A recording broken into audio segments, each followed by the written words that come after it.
Hey guys, Cdrama Invasion here. Welcome back to another video. And I've been complaining about how slow it's been in terms of Cdrama news. Well, we had some premieres, but nothing crazy for new releases and stuff. But then this week, they hit us with so many awesome drama news because Tencent revealed their upcoming lineup and dramas that they started filming or working on in 2023. So just a heads up, for this video, we're going to be talking about all of the costume dramas news and all of the rumors, casting, etc. And then for next episode, I'll leave it as part 2 for the modern dramas. So look forward to those. It just helps us not feel like it's too packed and that I'm rushing through these without giving enough detail. So let's start with dramas that announced their release dates, premieres, and stuff. So we had by Jingting and Song Yi's Destin, which premiered on the 18th of June. This one started watching it, enjoying it because it's in the middle of all these Xianxia dramas. So for me, it's breaking away from that, which is refreshing. The story follows a woman that kind of has a misunderstanding with the male lead and is then forced to marry him, and just their everyday lives from then on, and how she tries to shape him from a playboy or somebody who's just super carefree to someone more studious and I guess mature. Then also on the 18th is a drama called Stand or Fall. This has 32 episodes and stars Qin Lan and Wang Yang, airing on Tencent Video. It's a strong female lead type of vibe with business, romance, and life lessons from 3 women with different personalities. I think we know the drill by now. Qin Lan has been taking a lot of these roles lately, and she's actually doing quite well. Then for Lusi fans, I think this is her most popular drama that people are waiting on, except for Shen Li. So yeah, a lot of people wanted to get into Gen Z, and I heard some mixed reviews. But this is 25 episodes, and it's your typical rom-com youth drama in a school setting. This will air on Youku on the 20th.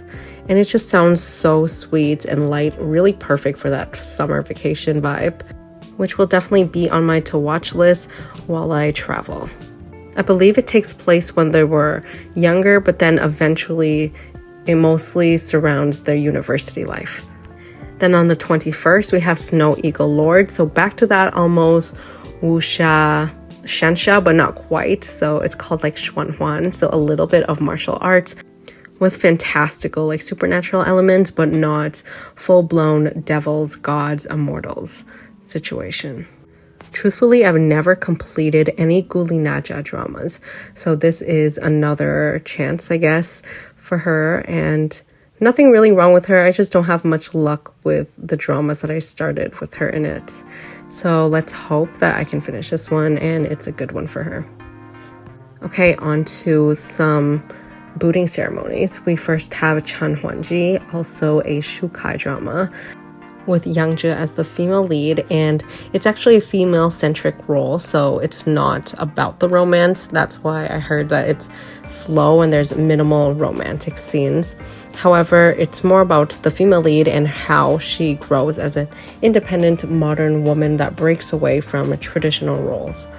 After that, we have the booting ceremony for a very unexpected animation adaptation for the Chinese anime called Link Click. This has been on my plan to watch forever, and it's very interesting. So it stars Jiang Long and Wenjun. It's a fantasy supernatural action type of drama about a man who has the ability to go back into a photograph to that exact specific time, and they kind of run this little business where anybody with issues, regrets, or like just a mystery. So one of the more serious cases was a man who lost his child for I think over like 10 or something years, and he decides to use this service, and they went back in time. But there's also things like butterfly effects and stuff like that. So the time travel aspect is done very well as the mystery, the characterizations, and the emotions. So I really hope that these 2 actors bring their A game. Okay, on to all of the Tencent costume dramas. First up is Wonderland of Love. Lots of Shukai news this episode. So this stars Shukai and Jingting, who disguise herself to fight in his army. And together they fall in love, fight battles, and there's lots of political intrigue as well as romance. Honestly, it's giving Mulan. Then we got Lost You Forever, which is a young Cdrama that's bringing back the reverse harem era. So it stars Cheng Huan Ji, Ding Wei, and Tan Zhensi as her potential male lead candidates. So this follows a woman who encounters many different things in her life while traveling through the wilderness, getting lost, losing her identity, appearance, and all these different things. She meets all of these guys, and I guess we'll just have to see who she ends up with. Rumors are that there will be part 1 and part 2 for this, and it will be around 60 episodes long. Then we had Zhao Liying's long-awaited costume drama comeback, The Legend of Shen Li, with, of course, Princess Agent's co-star, Qin Lan. This takes place after all of the gods are basically gone, except for the male lead, and after waiting hundreds of years, the female lead arrives, and she's actually taking a form of a phoenix who unfortunately fell to earth and is held as captive because they think that she's some type of big chicken for sale. The recent posters look so epic, and I hope that it delivers. Then The Prisoner of Beauty stars Song Ju-er and Liu Yun. This is a drama that also has special appearances by Van Gogh and Snow Kong. Well, this is a drama that is about the daily lives of two people that got married. I'm kind of liking these trends where there's just dramas about simple lives and different tasks that they have to do with some sprinkle of romance. It's very on the realistic side, I guess. But of course, let's hope that this doesn't exceed too many episodes because it gets tiring real quick. The Last Immortal, starring Zhao Lusi and Wang Yang, also released new posters, and they look great. I love the blue on Lusi. And based off of the synopsis of The Last Immortal, it reminds me of Back from the Brink. So it's a story between a beast and a prince who happens to be one of the last sons of the true gods. Both of them embark on a journey together to find the magical power which will unlock the seal of the male lead. Next are two dramas that I think it's our first time getting to see or hear anything about it. So the first one is a costume romance drama starring Renmin and Zhang Ji. I've seen his name show up a lot, and I guess he's been getting more and more roles after his drama with Yangzhi. So let's see how his acting is. I've never watched anything with him. Same with Renmin. Let's see how it goes. A drama called Yong and Dream released their first posters starring Jeremy Su and Ouyang Nana. After that, a couple of very interesting projects. So the first one being Nujin Yong Usha Universe. It's an anthology with stories from classic stories and different side plots and characters from the Legend of the Condor Heroes.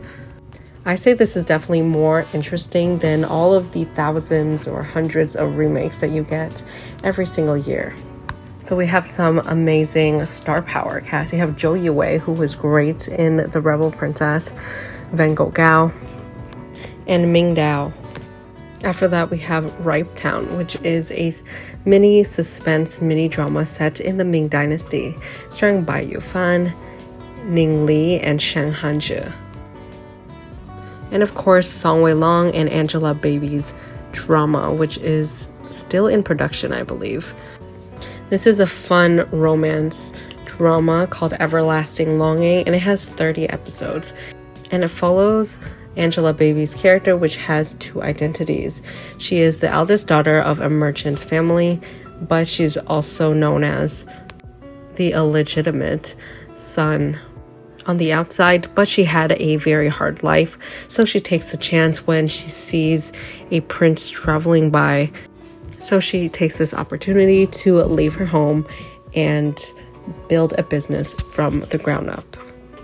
We got a couple of season 2 news, so the first one is not a costume drama, but since I'm kind of lumping all of the season 2 stuff here, so it's the 3-body problem, or 3-body, which announced that season 2 will be made and they're already working on it right now. Then we have Joy of Life 2nd season, which announced their additional cast and gave us some posters. So we have Mao Xiaotong and Wang Churan added to the cast. Then we had a couple of exciting drama news without like all of the cast members. They're very, very early on with production. Some of these are in a later stage and they're about to do some filming and booting ceremonies after the main actors are done with their schedules. But Zhao Lusi has a upcoming female-centric costume drama, and that's all we know for now. There hasn't been any other news for who the female lead is, but I think she'll do a great job. And it'll probably be something like A Dream of Splendor, where there's going to be different side stories and characters, but everything is centered around the main female leads. Then Alan Ren and Li Landy has confirmed that they will be in a drama together, and Jeremy Xu Jiangxi will also be there, either as second male lead or he'll have a little side story of his own. And last but not least is the news that Esther Yu and Ding Yuxi are officially the main leads for Capturing a Black Lotus, which was supposed to go to Arthur Chen, but then he had a small scandal with an ex-girlfriend of his. I'm so sad that that affected this news because I would love to see them together. But Ding Yuxi is fine as well. Oh, and I was so close to missing this one, but it was Guardians of Dafeng, which officially announced their cast members. So you have Dylan Wong and Tian Shi Wei as the main leads. All in all, a very star-studded lineup and amazing, interesting dramas. And this is only part 1, so stay tuned for the next episode where I'll go through all of the modern romance dramas to look forward to from the end of 2023 and onwards. I've been literally rushing to pack for vacation mode, which I'll be going off to vacation for around 3 months. And eventually moving across the world, which is interesting and scary and will be an adventure for me. So if you've been noticing that these videos are slowing down, that's why. Other than that, thank you so much for your support, every like, and especially comments. And also shout out to everyone who has bought me a coffee recently on Ko-Fi. Links in the description box below. Really means the world to me and motivates me to keep this channel going. And I'll see you guys in the next one.